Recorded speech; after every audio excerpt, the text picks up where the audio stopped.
Assalamualaikum warahmatullahi wabarakatuh. Waalaikumsalam warahmatullahi Waalaikumsalam wabarakatuh. warahmatullahi wabarakatuh. Pada kesempatan kali ini, kami peserta pelatihan dasar CPNS tahun 2022 Kabupaten Majalengka, kelompok 3.2, Angkatan 12 akan mendiskusikan tentang penyelesaian pemerintah dalam upaya mewujudkan smart governance. Sebelumnya, perkenalkan, dimulai dari saya terlebih dahulu. Saya Rioni Putri Vera, bertugas sebagai nutrisionis terampil di UPTD Puskesmas Cigasong. Di sini saya selaku moderator. Selanjutnya saya lempar ke Kang Septiadi. Baik, terima kasih. Perkenalkan, nama saya Septiadi Restianto. Saya bertugas sebagai penyuluh terampil pertanian di Balai Penyuluhan Pertanian Kecamatan Lui Munding. Selanjutnya silahkan Teh Iis. Ya, perkenalkan nama saya Isnila Rosandir Malasari. Saya bertugas di UPTD Puskesmas Bantarujeg sebagai perekam medis terampil. Selanjutnya Kang Walidia. Ya, terima kasih. Perkenalkan, nama saya Walidia. Saya sebagai perawat terampil di UPT Puskesmas Maja. Selanjutnya Teh Eka. Ya, terima kasih. Perkenalkan, nama saya Kaulandari sebagai bidan terampil di UPT Puskesmas Kasokandel. Terima kasih untuk semuanya. Terkait smart governance merupakan salah satu indikator bagi sistem pemerintahan untuk beberapa aspek penting dalam pemerintah itu sendiri. Pada kesempatan kali ini, kami dari kelompok 3.2 akan membahas tentang penerapan smart governance, yaitu menerapkan aplikasi Sysrute. Aplikasi Sysrute merupakan sistem rujukan berbasis teknologi informasi yang menghubungkan data pasien dari tingkat layanan lebih rendah ke layanan lebih tinggi atau sederajat dengan tujuan mempermudah dan mempercepat proses rujukan pasien. Berbicara tentang aplikasi Sysrute, saya akan bertanya kepada Kang Walidia terkait pandangan atau penerapan aplikasi Sysrute di tempat Kang Walidia bekerja. Baik, menurut pandangan saya sebagai perawat yang kebetulan saat ini ditugaskan di IGD UPT Puskesmas Maja. Dalam hal penanganan kegawat daruratan pasien, dengan adanya aplikasi Sysrute ini sangat membantu. Dengan adanya Sysrute ini, komunikasi informasi antar perujuk dan yang dirujuk itu menjadi lebih lancar. Sehingga penanganan pasien, persiapan rujukan jadi lebih baik. Data-data informasi sudah terintegrasi, sehingga dari sisi penerima mungkin akan bisa melakukan penanganan menjadi lebih siap. Karena seperti yang kita tahu, dalam hal penanganan pasien, kondisi darurat perlu penanganan segera. Pada kenyataannya, memang saat ini di Puskesmas Maja belum sepenuhnya menggunakan aplikasi Sysrute dalam sistem rujukannya. Karena penggunaan aplikasi Sysrute masih dinilai rumit, sehingga perlu adanya sosialisasi kembali dan penguatan fungsi Sysrute tersebut. Mungkin solusinya lebih giat disosialisasikan untuk aplikasi Sysrute di Puskesmas Kang Walid bekerja ya.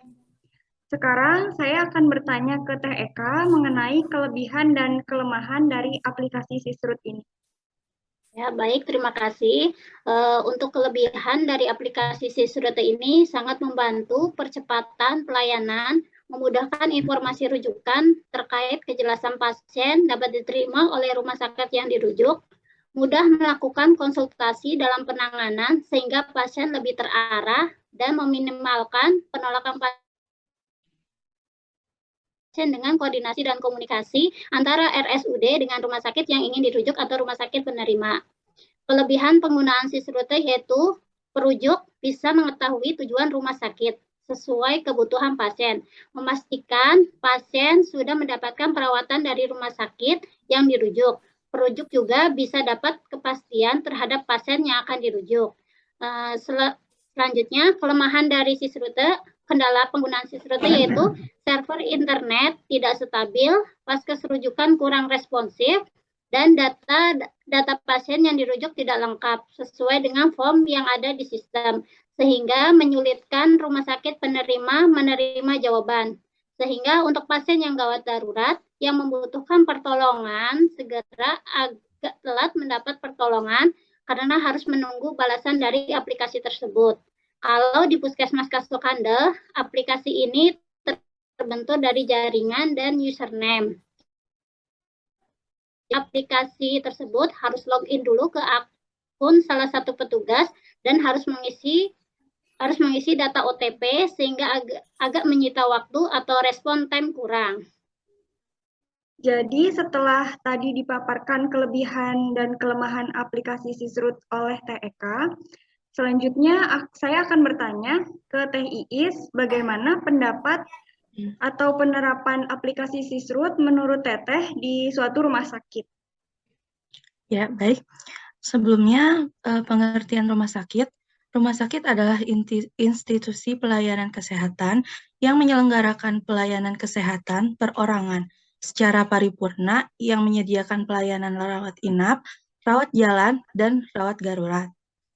Masalah yang ada di rumah sakit seperti ruangan perawatan penuh, penolakan pasien, dan lambatnya pelayanan awal di IGD menjadi permasalahan yang dirasakan dari setiap rujukan, dari sistem rujukan.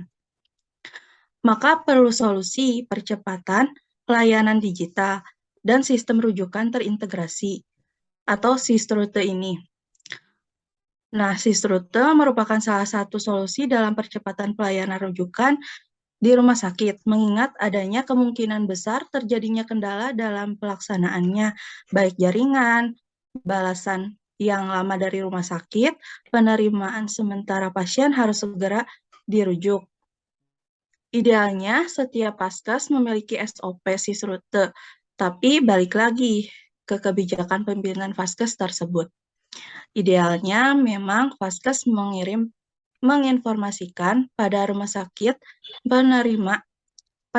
penerima dan pasien harus dikirim jika rumah sakit sudah siap menerima. Namun terkadang hotline rumah sakit sibuk atau ruangan sedang menyiapkan tempat dan pasien butuh penanganan cepat. Solusinya, puskesmas atau rumah sakit perujuk bisa langsung menghubungi melalui telepon.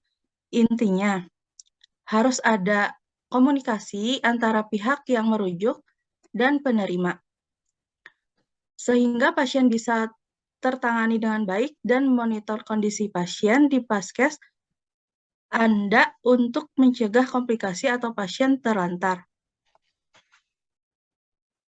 Jadi intinya harus ada komunikasi antara yang merujuk dan penerima rujukan, sehingga pasien bisa ditangani dan tidak ada penumpukan pasien di UGD.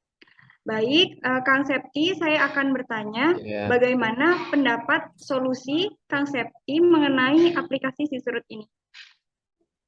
Baik, tujuan dari Sisrut adalah untuk memberikan layanan rujukan yang cepat dan tepat. Adapun kendala yang ditemukan dalam pelaksanaannya, kita sebagai ASN harus mampu beradaptasi dan mencari solusi terkait kendala teknis di lapangan. Yang mana tadi disampaikan untuk kendala dalam masuk aplikasi Sisrute itu bisa ditangani dengan bantuan aplikasi lain melalui akun Instagram.